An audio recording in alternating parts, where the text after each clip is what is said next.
Hello everyone and welcome to my completely biased enlisted campaign rankings. I'm going to be ranking from worst to best all of the enlisted campaigns that we currently have as of the time of this video releasing, and I'm going to be talking about why I think they are at their specific rankings. Now again, this is all completely biased. This is my personal opinion on why I believe this campaign to be ranked at each spot, and I expect a lot of people to disagree with me or agree with me for various reasons. So go ahead and leave a comment down below at the end of this video and let me know your guys' thoughts. Do you agree? Do you disagree? And why? And while you're down there, hit the like and subscribe button. It does help me out and I do appreciate it. And check out our Twitch channel and our community Discord. But guys, let's jump into the video, starting off at number 6.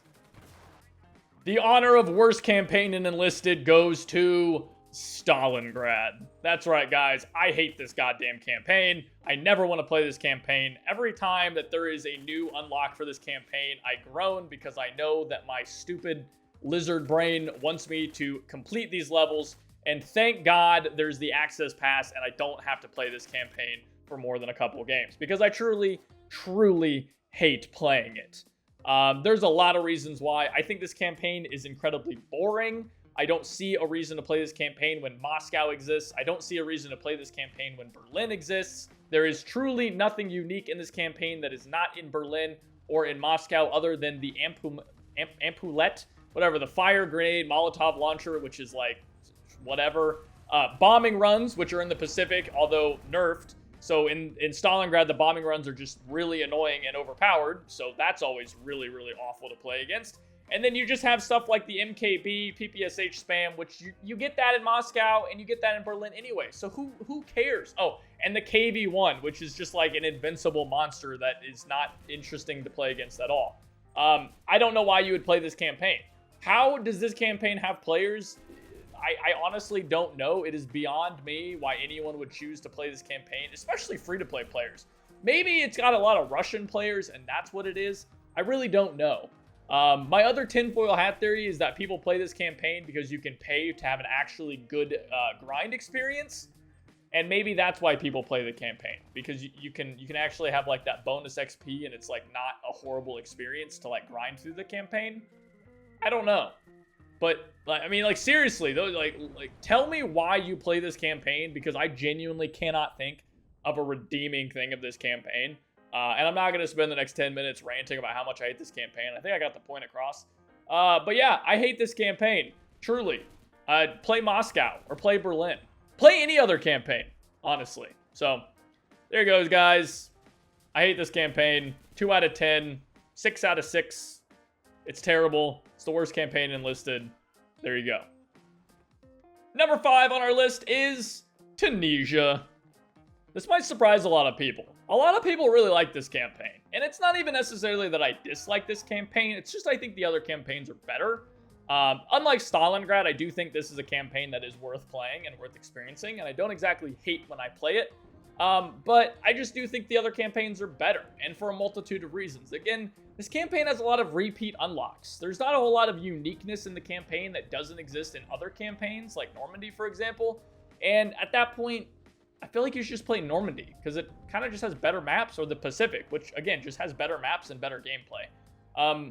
I don't know. This campaign just, I don't know. Maybe I don't like this campaign and I'm biased against it because I feel like, as someone who really loves the British Army and during World War II, and I love their equipment and their gear, I feel like it was such a letdown.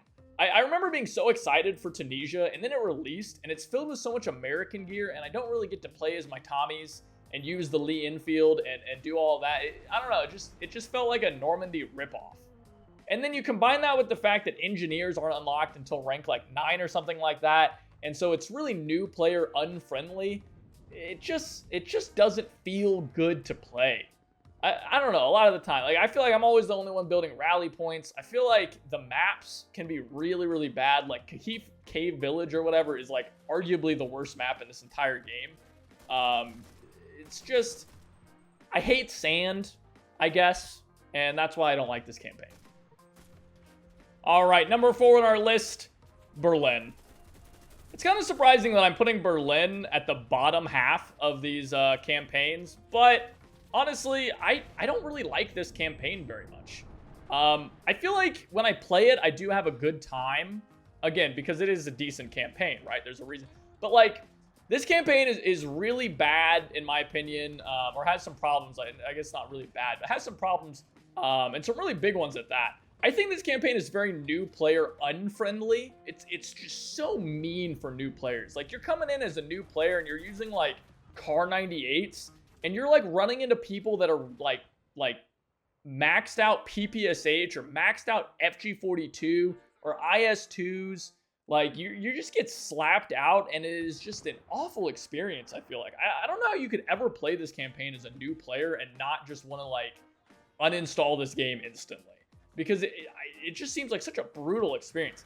Not to mention, there's also the campaign that a lot of tryhards, and I don't like using that word, but a lot of the really good players, I guess is probably the better way to put it, they really like playing this campaign because it has the most kind of fun toys. Has all of those like really overpowered stuff like the PPSH and the STG and the MP43 and the FG42 too. Like, this is just where like it's a very bloody campaign. And it's just where a lot of the very, very experienced high-level players like to live. And personally, I find games like that very obnoxious because it's just everyone using the absolute scummiest tactics they possibly can. And I don't know, the games just aren't really that fun, in my opinion. But at the end of the day, it is a decent campaign once you get leveled up. I mean, I have a lot of fun driving around in IS2s and blasting stuff. I have a lot of fun mowing people down with the MP43 once you get that stuff leveled up. But new players just get absolutely shafted in this campaign. And I'm not a huge fan of some of the more recent maps, the CeeLo Heights maps that got added. I don't love those very often. But at least you don't really get plane spammed. You know, a lot of the times planes aren't really very relevant. So Coal Opera House is a really good map. So there's that, I guess. That's nice. Number 3, Normandy. A lot of people love Normandy, and I think Normandy's a good campaign, just like all of these except for Stalingrad are good campaigns, right? I think that Normandy kind of misses the mark in some regards. I think that while it is a very fun campaign, it's normally my go-to campaign when I'm streaming on twitch.tv/HeyQuadro. Make sure you're following the channel. You can become immediately 10% more attractive. But the thing that really gets me about this campaign is it's too vehicle heavy. There's just so many goddamn vehicles all the time. I feel like if you aren't playing in a team that is like using vehicles and an experienced kind of team with good high-level vehicle play, you really get shafted, especially as the Americans. Like, God forbid, you know, you're playing as the Americans against a coordinated high-level German team and you don't have like coordinated HVAR players.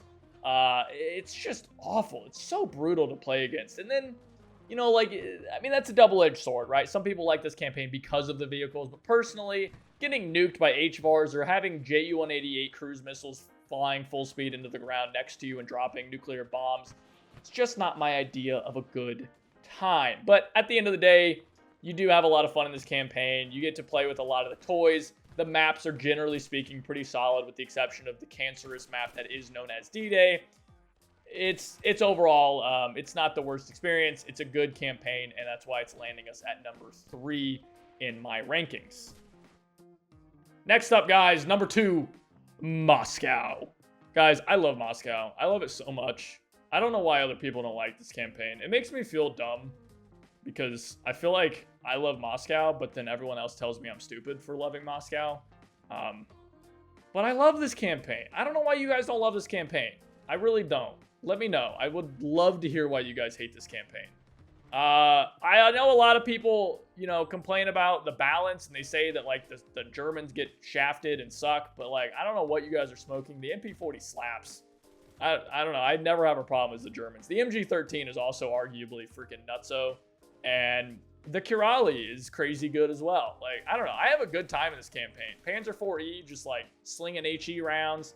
T-34 is kind of obnoxious, but, like, I don't know. I never see them in this campaign. Everybody's like, oh, the T-34 is so broken. But, like, dude, I count on, like, one hand how many times I see a T-34 in this campaign.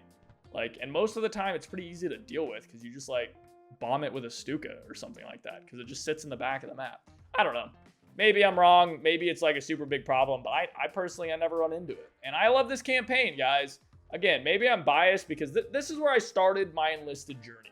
Right? Back in the days of closed beta, when there was like 10 of us playing as opposed to the 20 of us now. You know, it was just like, this was it. This was all there was. It was the oldest campaign, and it was so fun. It was amazing. It was my introduction to Enlisted. It's where I fell in love with this game. And so maybe that's why I love this campaign. I love the maps. I love Monastery. I love Kamenka River. Why isn't Kamenka River in the rotation? I would play that map 24/7 if I could. I truly, truly love this game, and I love this campaign. There's a special place in my heart for this campaign. There always will be. So that's why I'm ranking it at number 2, guys. Now, before we get to number 1, leave your comments down below what you think number 1 campaign in Enlisted is gonna be. If you guessed the Pacific, you get nothing, because it's the only one left. So it was obvious. Guys, number 1, the Pacific. This is, in my opinion, the best campaign in Enlisted, and it ain't even close. Not even close. This campaign is amazing. I absolutely adore this campaign. It's only been out for a week, and I feel like I just cannot stop playing it because it is that goddamn good. It is so much fun to play this campaign. The maps are amazing. The environments are amazing. The factions themselves, right? The diversity between them too, the uniqueness is fantastic. It doesn't feel like I'm just playing Normandy allies again. It doesn't feel like I'm playing, you know, the Germans again as the Japanese or whatever. Both the factions feel unique in their own right, and they play in a very unique way as opposed to the other campaigns. And guys, the infantry focus of this campaign is really the best part about it, in my opinion. I mean, in other campaigns, vehicle players can oftentimes run away with games, and they can just top the team by just sitting in the back of the map, spraying with the HE shells or spraying with MGs. And yes, the SPAA can be pretty obnoxious in this campaign. No one is denying that. But at the end of the day, they don't feel nearly as bad as someone sitting in the back of the map in a Tiger who is, you know, got his George Foreman grill set up, playing with one hand while cooking, you know, hot dogs with the other one or something like that. Like, it doesn't feel like that in this campaign. The factions feel good. The vehicle versus infantry versus plane all feel great. It is how the game should play, in my opinion. Infantry players are the stars of the show, and that's how the game should be, right? And I think the balance is really good. I've seen people complaining about Japan being OP. I've seen people complaining about America being OP. And in my opinion, if that's happening, that means the balance is probably pretty good. And it just comes down to whichever team is the better team. And isn't that what we want, guys? Don't we want the better team to win? You shouldn't win because your faction's better. You should win because you're better, right? That's how we get better. That's how we grow. That's what this channel is all about. And I love this campaign for that, guys. It really, really is my favorite campaign in Enlisted. It has overtaken Moscow, and that is a feat. Don't you second guess it. I really do like this campaign, guys. It's my number 1. What do you guys think? You guys like my list? Do you guys agree with my list? Let me know in the comments below. And without anything else, guys, thank you so much for watching, and I'll see you guys next time. Take it easy.